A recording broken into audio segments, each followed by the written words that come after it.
नमस्कार, मी स्नेहा. आपण पाहताय साम टीव्ही न्यूज. साम संजीवनी या आरोग्य विशेष कार्यक्रमात तुम्हा सगळ्यांचं स्वागत. हेमॅटॉलॉजी म्हणजे काय या विषयावर आज आपण चर्चा करणार आहोत आणि त्यासाठी आपल्यासोबत आहेत डॉक्टर विजय रामानन. डॉक्टर विजय, तुमचं खूप खूप स्वागत. डॉक्टरांशी चर्चा करणार आहोत, मात्र त्याआधी डॉक्टरांची थोडक्यात ओळख करून देते. डॉक्टर विजय रामानन हे क्लिनिकल हेमॅटॉलॉजिस्ट, हेमॅटो ऑन्कोलॉजिस्ट तसंच बोन मारो ट्रान्सप्लांट फिजिशियन आहेत. डॉक्टर विजय रामानन हे MP, आंध्र प्रदेश आणि महाराष्ट्रातले पहिले तज्ञ डॉक्टर आहेत. त्यांनी BJ मेडिकल कॉलेज पुणे येथून MBBSचं शिक्षण पूर्ण केलंय, तर 18 महिने ग्रामीण भागात वैद्यकीय सेवा देऊन तेथील वैद्यकीय समस्या समजावून त्यांनी घेतल्या आणि नंतर त्यांनी पुणे विद्यापीठात MD मेडिसिनमध्ये पहिलं स्थान सुद्धा पटकावलेलं आहे. तसंच ख्रिश्चन मेडिकल कॉलेज आणि वेल्लोर इथं असलेल्या क्लिनिकल हेमॅटॉलॉजीत त्यांनी सुवर्ण पदक सुद्धा पटकावलेलं आहे. Doctor Vijay Ramanan American society of हेमॅटॉलॉजीचे सगळ्यात तरुण असे सदस्य आहेत, हे विशेष नमूद करावंसं वाटतं. आणि दुसरी गोष्ट म्हणजे त्यांनी स्टेम सेल आणि बोन मॅरो ट्रान्सप्लांटचे 300हून अधिक रुग्णांवर याची यशस्वी उपचार केलेले आहेत. तसंच डॉक्टर विजय रामानन यांनी थॅलेसेमिया आणि हिमोफिलियासाठी रुग्णांसाठी मदत केंद्र सुद्धा सुरू केलेली आहेत. त्यांनी डॉक्टर R मनवेदा आणि डॉक्टर आनंद पंडित तसंच डॉक्टर FF वाडिया यांच्या मार्गदर्शनाखाली आणि त्यांच्या मदतीने क्लिनिकल मेटॉलॉजी हा विभाग जो आहे तो पुन्हा त्यांनी सुरू केला. त्याचबरोबर पश्चिम भारतात DM हेमॅटॉलॉजीची उपचार पद्धती आणण्यामध्ये डॉक्टर रामानन यांचा महत्त्वाचा वाटा आहे.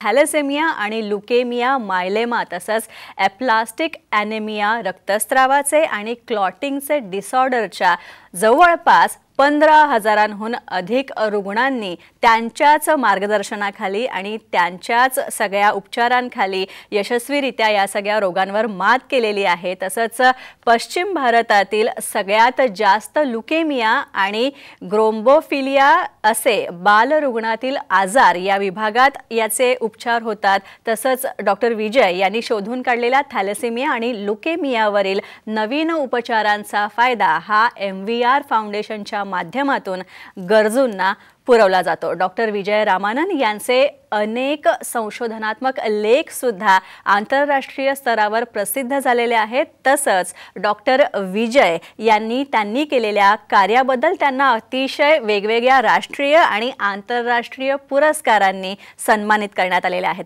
डॉक्टर विजय, खूप खूप स्वागत पुन्हा एकदा तुमचं. डॉक्टर विजय, खरं तर आपण चर्चेला सुरुवात करूया. खरं तर आपण हेमॅटॉलॉजी विषयी बोलतोय. हेमॅटॉलॉजी म्हणजे काय, तर या सगळ्याचा संबंध लावताना अनेमियाचे प्रकार काय आहेत?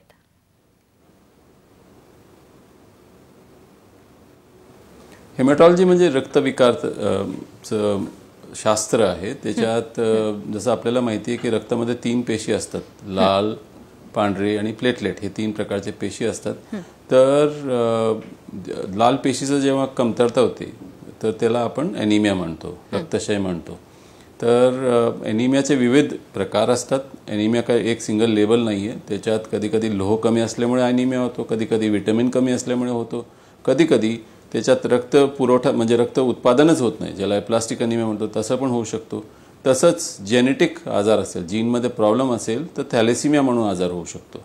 तर एकंदरीत ॲनिमियावर पुस्तकं आहेत असा विषय आहे तो. तर लोक आपल्याला कधीकधी फुकट सल्ले देतात, अरे हिमोग्लोबिन कमी झाले हे खाऊन टाक. तसं नसतं. त्याचे पूर्ण आपल्याला रूट कॉज ॲनालिसिस केल्यानंतरच उपचार घ्यायला पाहिजे. अगदी अगदी. डॉक्टर विजय, तुम्ही म्हणालात त्याप्रमाणे आपल्या रक्तात काही घटक असतात आणि ॲनेमियामध्ये या आजारात ते घटक कमी होतात किंवा त्याची कमतरता भासू लागते. तर ॲनिमियासाठी तुम्ही आता मगाशी म्हणालात त्याप्रमाणे तुमच्या उत्तरात अमुक एक गोष्ट खा की तुमच्या रक्तातलं या घटकाचं प्रमाण वाढेल आणि मग तुमच्या सगळ्या समस्याही दूर होतील. तर असं असतं का की ॲनिमियासाठी एक विशेष आहार असतो का?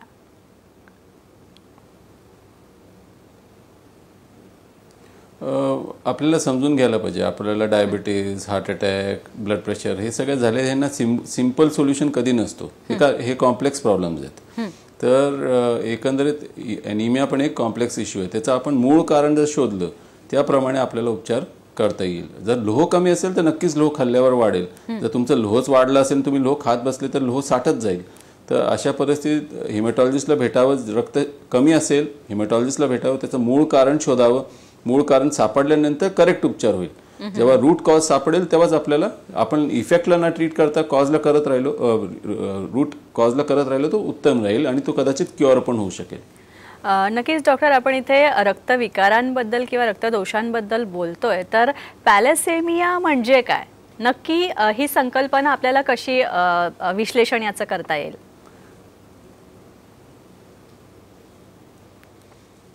आपल्या हिमोग्लोबिनमध्ये आता ह्या हिमोग्लोबिन शब्दाचे आपण दोन भाग असतात, हिम आणि ग्लोबिन. हिम जो आहे तो लोहमधनं तयार होतो, म्हणून प्रत्येक हिमोग्लोबिन कमी असलेल्या माणसामध्ये हिम कमी असेल असं नसतं. ग्लोबिन नावाचा जी गोष्ट आहे ते प्रोटीन आहे शरीरामध्ये, आपल्या आईवडिलांकडनं येतो. तर माझ्याकडे दोन कॉपीज आहेत, एक माझ्या आईकडनं आलेले, एक वडिलांकडनं. माझे वडील थॅलेसेमिया मायनर होते, तर त्यांची जी कॉपी माझ्याकडे आली आहे, तर मी पण थॅलेसेमिया मायनर आहे. ह्याचा अर्थ काय, माझं हिमोग्लोबिन 11 आणि 12च्या पुढे जातच नाही. तर थोडं जास्त व्यायाम केलं की 10:30-11वर येऊन अडकून जातं.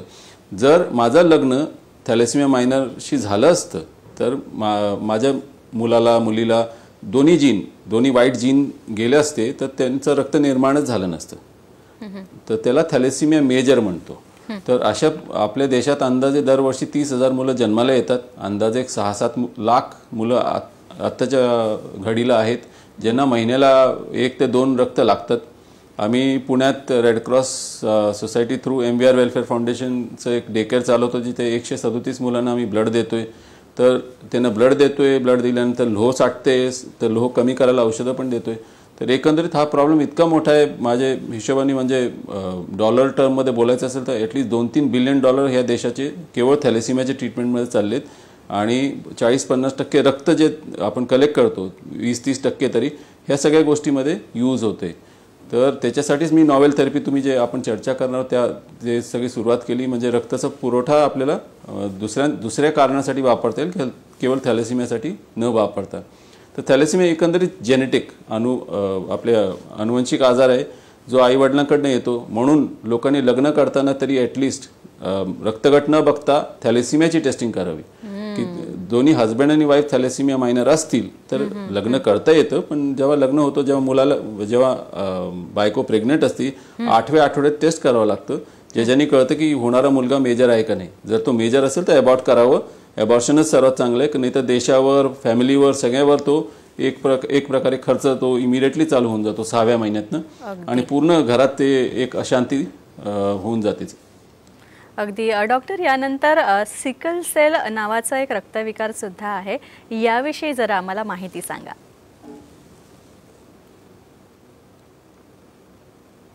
थॅलेसेमियामध्ये रक्ताचं उत्पादन कमी असतं. सिकल आणि HbE म्हणून आहे. ई म्हणजे ईस्ट, पूर्वेला असतं आपल्या देशातच. कॅलकटा, बेंगॉल आणि आम्ही आता नगरमध्ये, औरंगाबादमध्ये सगळे बघतोय. कधीतरी आपले पूर्वज तिथनं आले असतील म्हणून तसं होते. तर ह्या दोन्हीमध्ये रक्त डिफेक्टिव्ह असतं, म्हणजे त्याच्यात एक सिंगल जीन डिफेक्ट असतो. सिंगल म्हणजे थॅलेसेमियामध्ये 56 जीन्स आहेत ज्याच्यात डिफेक्ट येऊ शकतो. ह्याच्यात केवळ एक जीन आहे ज्याच्यावर तो सिंगल ग्लोबिनच्या जीनमध्येच एक ठिकाणीच डिफेक्ट येतो. तर ह्याच्यात प्रॉब्लेम काय होतो की सिकलमध्ये जर पाणी कमी पिलं, जर तुम्ही डोंगरावर चढले आणि जर तुम्हाला ताप आला, न्यूमोनिया झाला, तर त्यांच्यात रक्त जे लाल पेशी असतात नॉर्मली बशीच्या शेपमध्ये असतात. आपण कप आणि बशीसारखे असतात, पण सिकलमध्ये वाकडे होतात, विळासारखे. आणि ते विळासारखे झाल्यामुळे ते अडकतात. कुठे अडकतात? किडनीमध्ये अडकतात, हृदयामध्ये अडकतात, फुफ्सात अडकतात, हाडामध्ये अडकतात, नाव घ्या त्या ठिकाणी अडकतात. आणि त्याच्यामुळे हळूहळू त्यांची क्वालिटी ऑफ लाईफ बिघडत जाते. हातपाय दुखतात, ते तर लोक सगळ्यात जे हाडामध्ये अडकल्यामुळे जे पेन होतं त्याला सगळे लोक ट्रीटमेंट देतात, त्याला सिकलिंग क्रायसिस म्हणतात. पण सेकंड डिकेड म्हणजे 20 वर्षानंतर त्यांना सगळे प्रॉब्लेम सुरू होतात. माझ्याकडे पेशंट जे आहेत 3rd डिकेडमध्ये फुफ्फुसच खराब झाला. तर अशा सगळ्या गोष्टी होतात. बरेचशे लोकांना डायलिसिस लागायला सुरुवात होते, बरेचशे लोकांना ब्लड क्लॉट होतात. तर सिकल एकंदरीत असा आजार आहे ज्याला आपण पहिले जर ओळखून घेतलं, छोट्या गोष्टी केल्या, पाणी भरपूर प्यायला लावलं, डॉक्टरांबरोबर फॉलोअप ठेवला, हायड्रॉक्सिडिया नावाची साधी गोळी ती दिली, हे सगळ्या गोष्टी केल्या, सिकलचं जीवन चांगलं करता येईल. आता एक रायवर्ना नावाचं इंजेक्शन इंडियामध्ये उपलब्ध झाले, जे 18 वर्षानंतर 16 वर्षानंतर देता येतं. त्यांनी क्वालिटी ऑफ लाईफ खूप इम्प्रूव्ह होते. सिकलच नाही तर आमचे सगळे थॅलेसिमिया आणि सिकलचे मुलं आता डॉक्टर, इंजिनियर, लॉयर सगळे व्हायला लागलेत, कारण क्वालिटी ऑफ लाईफ इम्प्रूव्ह झालेली त्यांची. अगदी. डॉक्टर, तुम्ही मगाशी थॅलेसिमियाचा उल्लेख केला, तर थॅलेसिमिया आणि सिसमध्ये नॉवेल थेरपी कशा प्रकारे आपल्याला ॲप्लिकेबल आहे आणि ही थेरपी म्हणजे नेमकं काय?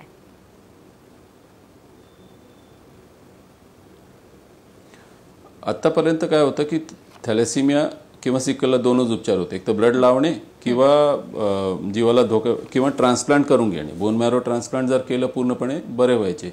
आता बोन मॅरो ट्रान्सप्लांट सगळ्या मुलांचा करता येत नाही, त्याला डोनर लागतो, पैसे खर्च होतात, त्याच्यात जीवाला धोका पण जास्त आहे, म्हणजे 10 ते 15% चान्स आहे की जीवाला धोका असतो. म्हणून मी एक प्रकारे विचार करून 12 वर्षापूर्वी एक उपचार पद्धती सुरू केली, ज्याच्यात मॉडिफाय करत गेलो, ज्याला नॉवेल थेरपी नाव दिले, ज्याच्यात बरेचसे औषध आहेत, ज्याच्यामुळे थॅलेसिमियाच्या मुलांमध्ये जे पहिले 6 महिन्यामधला जो ब्लड असतो, ज्याला फिटल हिमोग्लोबिन म्हणतात, ते परत तयार होतो. ह्याला फिटल हिमोग्लोबिन इंडक्शन म्हणतो. आणि ते तयार करून त्यांचं हिमोग्लोबिन स्वतःचा हिमोग्लोबिन निर्माण करून घेतो. तर त्याच्यामुळे ते नॉर्मल जीवन जगू. आता अंदाजे 10 ते 15,000 मुलं ज्यांचं ब्लड बंद झाले आणि नॉर्मल जीवन जगतात ते. अगदी. डॉक्टर, आपण या विषयावर आणखी चर्चा करणार आहोत. आणखी कोणते कोणते रक्तविकार आहेत आणि त्याच्यावर उपचार काय आहेत हे सुद्धा जाणून घेणार आहोत. मात्र त्याआधी एक छोटासा ब्रेक घेऊया.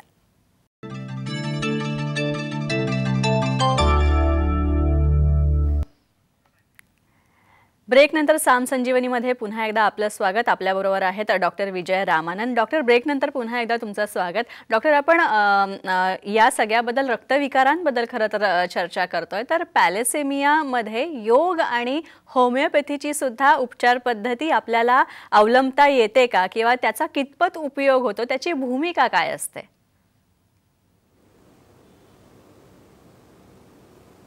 आमच्या थॅलेसिमियाच्या पेशंटमध्ये पांथरी, स्प्लिहा, स्प्लीन हे सगळे वाढलेली असते. आणि असा अनुभव आला गेल्या 1-1.5 वर्षात की जर सूर्यनमस्कार केलं, अशा सूर्यनमस्कार सारखे साधी गोष्टी केली, तर त्यांची पांथरी छोटी होऊ शकते. तर ते फायदा काय होतो की रक्त जे आहे त्यांचं हिमोग्लोबिन 7-8 राहत असेल, तर पांथरी जर छोटी झाली त्याच्यात रक्त अडकत नाही आणि त्यांचं हिमोग्लोबिन 9, 10, 11 होऊ शकतं. आमच्या एक पेशंटचा 6.5 वरून 12.5 ग्रॅम हिमोग्लोबिन झाले केवळ योग केल्यामुळे.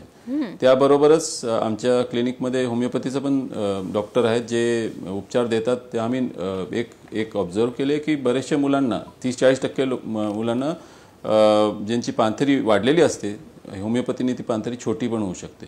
तर त्याच्यामुळे फायदा असा होतो की त्यांना रक्त जर लागत असेल तर कमी लागतं. तर एकंदरीत सगळ्या पॅथीचा वापर करून आम्ही उपचार करत आहोत.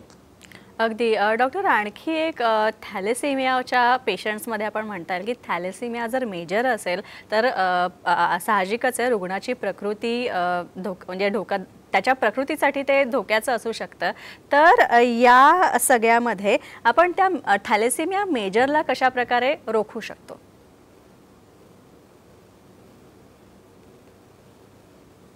थॅलेसिमिया मेजरला रोखण्याचं एकच मी तुम्हाला जसं म्हटलं पर्याय आहे, जो आहे मार्ग आहे, तो आपल्याला माहिती पाहिजे की आपण थॅलेसिमिया मायनर आहोत का नाही.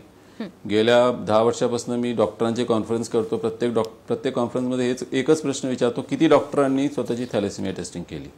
आणि माझा अनुभव आहे त्याच्यातले 99% लोक करतच नाहीत.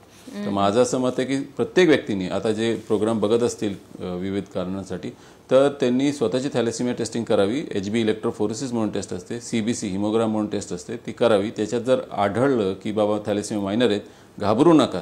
कारण आम्ही दरवर्षी आमचे NGO तर्फे, थॅलेसिमिया सोसायटी महाराष्ट्रातर्फे आम्ही वारकरी जेव्हा संप्रदायामध्ये पण आम्ही बरेचसे लिफलेट्स पसरवत आलो आहे, ज्याच्यात माहिती दिलेलं असतं, माहिती पत्रक येतो. तर तसे पत्रक आमच्याकडे पण आहे, तुम्ही आम्हाला पण कॉन्टॅक्ट करू शकता, आम्ही तुम्हाला पाठवू. अभ्यास करा, पसरवा. असं माझं म्हणणं आहे की सगळ्यांनी जर टेस्ट केले तर आपल्याला त्रास कमीत कमी होईल. लग्नाच्या अगोदर करावं. एकदम डिलिव्हरीला आलोय आणि आपण आता करतोय टेन्शन घेतोय, तसं करण्यात काही अर्थ नाही आहे. तर लग्नाच्या वेळेस केलं तर उत्तम राहील. थॅलेसिमिया मायनरनी थॅलेसिमिया मायनरशी लग्न करू नये. पण जर होतच असेल, प्रेमच असेल तर करावं. आणि 8व्या आठवड्यात 8th वीक 2nd मंथमध्ये टेस्ट करून घ्यावी. CVS म्हणून टेस्ट आहे, कोरियोनिक विलस सॅम्पलिंग. ते आता कुठल्याही जिल्ह्यात होते. टेस्टिंग कुठेही करता येते. सॅम्पल ते मुंबईला किंवा विविध ठिकाणी पाठवतात. डॉक्टर, आणखी एक रक्तविकारांविषयी बोलायचं झालं तर हल्ली रक्ताच्या कर्करोगाचं प्रमाण खूप वाढलेलं आहे, जी अतिशय गंभीर बाब आहे. तर हा रक्ताचा कर्करोग म्हणजे नेमकं काय आहे आणि या रक्ताच्या कर्करोगाचे प्रकार आहेत का काही?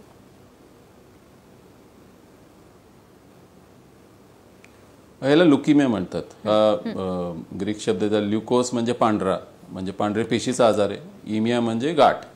आता ह्याच्यात ल्युकिमियामध्ये मायलॉइड आणि लिम्फॉइड ह्या नावाचे दोन प्रकारचे मुख्यतः आजार आहेत. मायलॉइडमध्ये ॲक्यूट म्हणजे एकदम तीव्रतेने येणारा आणि क्रॉनिक हळूहळू येणारा आजार आहे. तर दोन्ही सेम नाही आहेत, दोघांचे वेगवेगळे उपचार आहेत. CML आज तर बरा पण होऊ शकतो गोळ्यांनी.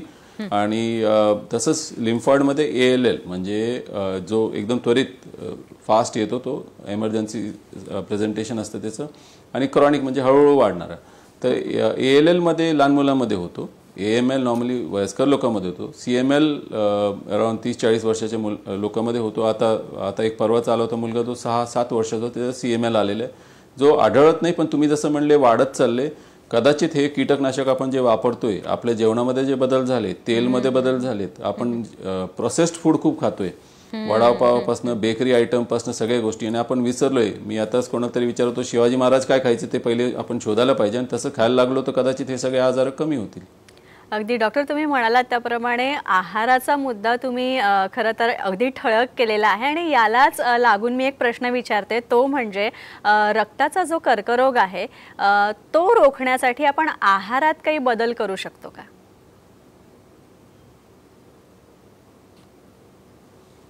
पहिली गोष्ट म्हणजे आपल्या मुलांना चिप्स आणून देऊ नका, कोक आणून देऊ नका. बाटलीत येणारे आणि पाकिटात येणारी सगळी गोष्ट, कुठलेही स्वीट मार्ट गेले, नाव नाही घेत कोणाचं, स्वीट मार्टमध्ये जे जे दिसते आपल्याला बर्फी आणि हे सगळे प्रोसेस्ड फूड आहेत. ह्याच्यात किती स्टेप्स आहेत आपल्या देशात वापरलं जात नाही. ब्राझीलमध्ये नोवा म्हणून क्लासिफिकेशन आहे, इंडियन गव्हर्नमेंटनी पण आणावं, प्रत्येक वर लिहावं की किती स्टेप्समध्ये हे प्रोडक्ट तयार झाला. आणि तेलमध्ये तर असं आहे की आमचे बरेचसे जवळचे मित्र आता फूड इंडस्ट्रीमध्ये आलेत. सूर्यफूल लिहिलेलं असतं, मागे त्याचं 40-50% पाम ऑइल असतं. तर पाम ऑइलनी रिहिटिंग खूप होतं. रिहिटिंग केल्यावर काय काय होतं कोणालाच माहिती नाही, कारण इतके केमिकल तयार होत असतील, आपण ते केमिकल सगळे ओतून घेतोय. तर एकंदरीत कडधान्य खाणे, एकंदरीत अनप्रोसेस्ड सॅलड खाणे, हिरवे पालेभाजी खाणे, भाकरी जास्त खाणे, हे सगळं जर करत राहिलो आणि आपले लोणी वगैरे खात राहिलो तर आपल्या मुलांमध्ये आजार कमी कमी होत जातील. अगदी. आणखी एक गोष्ट म्हणजे बोन मॅरो खिया स्टेम सेल प्रत्यारोपण म्हणजे काय आणि ते उपयुक्त आहे का, आणि त्यासाठी काय तयारी करावी लागते?